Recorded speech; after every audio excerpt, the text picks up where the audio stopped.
میری پیاری ماں اور بہنوں، آج آپ کا چپل آپ کی پسند کا نہ آئے، آپ کا کپڑا آپ کی پسند کا نہ آئے، آپ کی پسند کی جویلری آپ کا شوہر نہ لائے تو میاں بیوی میں جھگڑا ہو جاتا ہے۔ بیوی کہہ دیتی ہے ارے جائیے آپ کے ساتھ تو شادی کر کے میں پھنس گئی، شادی کر کے پھنس گئی آپ کے ساتھ، آپ تو کبھی میری پسند کا سامان نہیں لاتے ہیں۔ آج شوہر اپنا دل اور کلیجہ نکال کے رکھ دے تب بھی بیوی خوش نہیں ہونے والی۔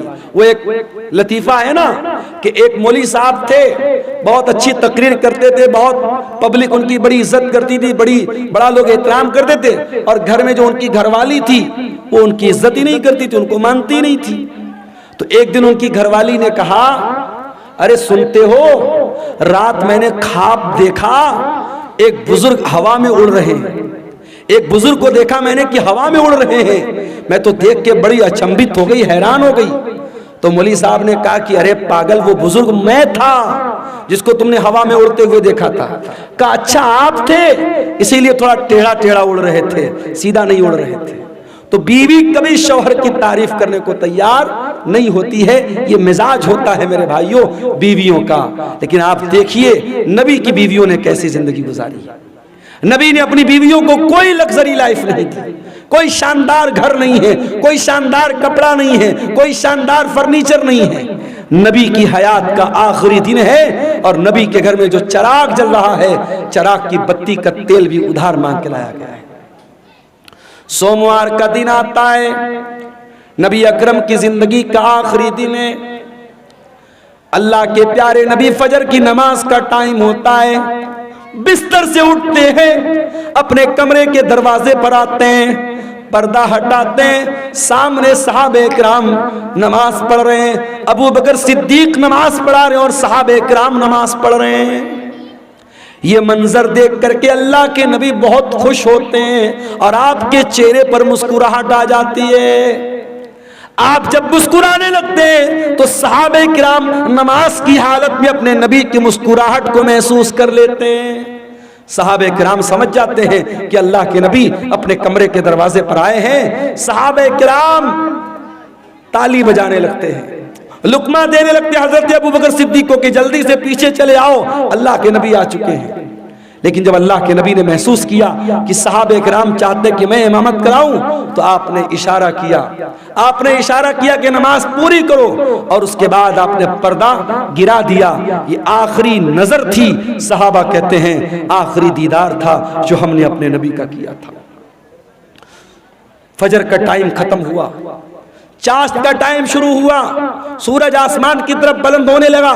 جیسے جیسے سورج بلند ہو رہا ہے چاشت کا ٹائم ہو رہا ہے، محمد رسول اللہ کی تکلیف بڑھ رہی ہے میرے بھائی۔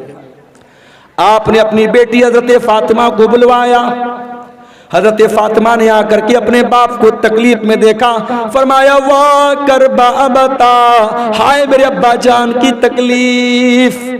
آپ نے فرمایا لیسا علی ابی کی کربن بعد اليوم، اے میری بیٹی فاطمہ آج کے بعد تیرے باپ کے اوپر کوئی تکلیف آنے والی نہیں ہے، آج تیرے باپ کی زندگی کا آخری دن ہے۔ احساس ہو گیا تھا کہ آج آخری دن ہے میرا۔ پھر آپ نے حضرت فاطمہ کے کان میں کہا اے فاطمہ میں بہت جلد دنیا سے جانے والا ہوں، میں چھوڑ کر کے تم کو دنیا سے جانے والا ہوں، تیرا باپ تجھ سے جدا ہونے والا ہے۔ یہ سن کر کے حضرت فاطمہ کی آنکھوں سے آنسو آ گئے۔ پھر آپ نے ان کے کان میں فرمایا اے فاطمہ میرے اہل بیت میں، میرے گھر والوں میں سب سے پہلے تم مجھ سے ملو گی، تمہارا انتقال سب سے پہلے ہوگا، اور اے فاطمہ تم تمام جنتی عورتوں کی سردار بنو گی۔ جب حضرت فاطمہ نے یہ سنا ان کے چہرے پر مسکراہٹ آ گئی۔ آپ نے حسن و حسین کو بلایا، ان کی پیشانی کو چوما اور لوگوں سے کہا کہ میرے یہ نواسے ہیں، ان کا خیال کرنا، ان کے حقوق کا خیال کرنا، ان کے ساتھ کوئی ظلم نہ ہونے پائے۔ پھر آپ نے اپنی بیویوں کو بلوایا، تمام بیویاں اکٹھا ہو گئیں، آپ نے ان کو واعظ و نصیحت کی، ان کو سمجھایا، ان کو اچھی اچھی باتیں بتائیں۔ اس کے بعد آپ نے یہ بھی فرمایا، دو چیزوں کی آپ نے وصیت کی۔ اس بے چینی کی عالم میں جب آپ کی زبان سے الفاظ بھی صحیح طریقے سے نہیں نکل لیتے، آپ نے فرمایا الصلاۃ الصلاۃ وما ملکت ایمانکم، او لوگو نماز کی پابندی کرتے رہنا، نماز کا خیال کرتے رہنا، اور اپنے غلاموں کا، اپنے نوکروں کا، اپنے ماتحتوں کا خیال کرنا۔ نماز کی پابندی کرنا اور اپنے انڈر میں کام کرنے والے اپنے نوکروں، اپنے خادموں کا خاص خیال رکھنا۔ حضرت عبد الرحمن ابن ابو بکر مسواک لے کر کے آئے، نبی کی نظر مسواک پر پڑ گئی، آپ نے حضرت عائشہ کو اشارہ کیا کہ میں بھی مسواک کرنا چاہتا ہوں۔ حضرت عائشہ نے اپنے بھائی سے مسواک لی اور مسواک کو اپنے دانتوں سے نرم کیا اور وہ مسواک اللہ کے نبی کو دے دی۔ اللہ کے پیارے نبی نے اپنی وفات سے کچھ دیر پہلے مسواک کیا۔ علماء کہتے ہیں اگر کسی کو اندازہ ہو جائے کہ میرا انتقال ہونے والا ہے، میری موت ہونے والی ہے، آخری ٹائم میں مسواک کرنا بھی اللہ کے نبی کی سنت ہے۔ اس کے بعد آپ نے وہیں پر ایک پیالے میں پانی رکھا ہوا تھا، آپ کو اپنے اوپر موت کی سختیاں محسوس ہوئیں۔ اللہ کے نبی کا آخری ٹائم ہے میرے بھائی، اور موت کی شدت آپ محسوس کر رہے ہیں۔ آپ نے موت کی اس شدت میں اپنے چہرے پر پانی ڈالا اور آپ نے کہا اللہم انی علی سکرات الموت، اے اللہ میری مدد کر، موت کی سختیوں پر میری مدد کر۔ حضرت عائشہ کہتی ہیں کہ نبی کے اوپر جب میں نے موت کی سختی کو دیکھ لیا، اس وقت تک میں موت کی سختی کو برا سمجھتی تھی، مگر جب اپنے نبی کے اوپر میں نے موت کی سختی کو دیکھا تو میں سمجھ گئی کہ موت کی سختی برحق ہے اور موت کی سختی کسی کے اوپر بھی آ سکتی ہے۔ پھر آپ نے آسمان کی طرف ہاتھ اٹھایا، آپ نے فرمایا مع الرفیق الاعلی، اے اللہ مجھے سب سے بہترین لوگوں کی صحبت عطا فرما، مع الذین انعمت علیہم من النبیین والصدیقین والشہداء والصالحین، اے اللہ اپنے نبیوں کے ساتھ مجھے اٹھانا، اپنے صدیقین کے ساتھ مجھے اٹھانا، اپنے نیک بندوں کے ساتھ اٹھانا۔ اتنا کہنے کے اپنے نبیوں کے ساتھ اے اللہ تعالیٰ مجھ کو اٹھانا، اور یہی پڑھتے ہوئے اللہ کے نبی نے اپنے ہاتھ اٹھائے اور آپ کے ہاتھ زمین پر گر گئے اور آپ کی روح آپ کے بدن سے نکل گئی اور اللہ کے آخری نبی بھی اللہ کو پیارے ہو گئے۔ انا للہ و انا الیہ راجعون۔ یہ منظر تھا اللہ کے نبی کی وفات کا، اور جب آپ کی وفات ہو گئی صحابہ کرام پر جو بیتی تھی میرے بھائیوں وہ بیان کے باہر تھی۔ حضرت فاطمہ نے کہا یا ابتا من جنت الفردوس مأوا یا ابتا الی جبریل ننا، اے میرے ابا جان ہم آپ کی موت کی خبر جبریل امین کو دے رہے ہیں، اے ابا جان آپ کا ٹھکانہ جنت الفردوس ہے، یا ابتا اجاب ربن دعا، اے ابا جان آپ نے اپنے رب کی دعوت کو قبول کر لیا، اپنے رب کے پاس چلے گئے۔ یہ نبی کی وفات کا منظر تھا میرے بھائی۔ نبی کے انتقال کے بعد آپ کی جنازے کی نماز بھی ہوئی، مگر کسی ایک امام کی اقتداء میں نہیں ہوئی، لوگ آتے گئے پڑھتے چلے گئے، پہلے مردوں نے پڑھی، پھر عورتوں نے پڑھی، پھر بچوں نے پڑھی، ایک ایک کر کے دو دو کر کے تین تین کر کے لوگ آتے تھے، پڑھتے تھے، چلے جاتے تھے، کسی امام کے پیچھے آپ کی جنازے کی نماز نہیں ہوئی۔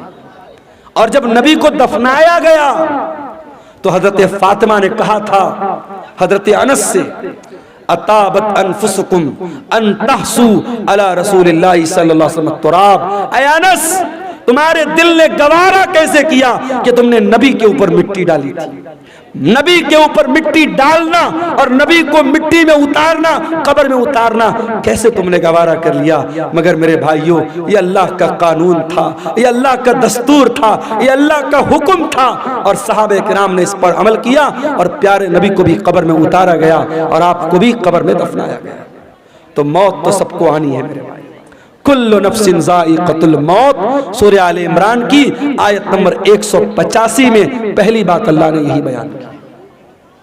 اس کے بعد فرمایا وَإِنَّمَا تُوَفَّوْنَ أُجُورَكُمْ يَوْمَ الْقِيَامَةِ، اور اے میرے بندو مرنے کے بعد جب تم اللہ کے پاس جاؤ گے تو قیامت کے دن تمہارے عمل کا پورا پورا بدلہ تمہیں دیا جائے گا۔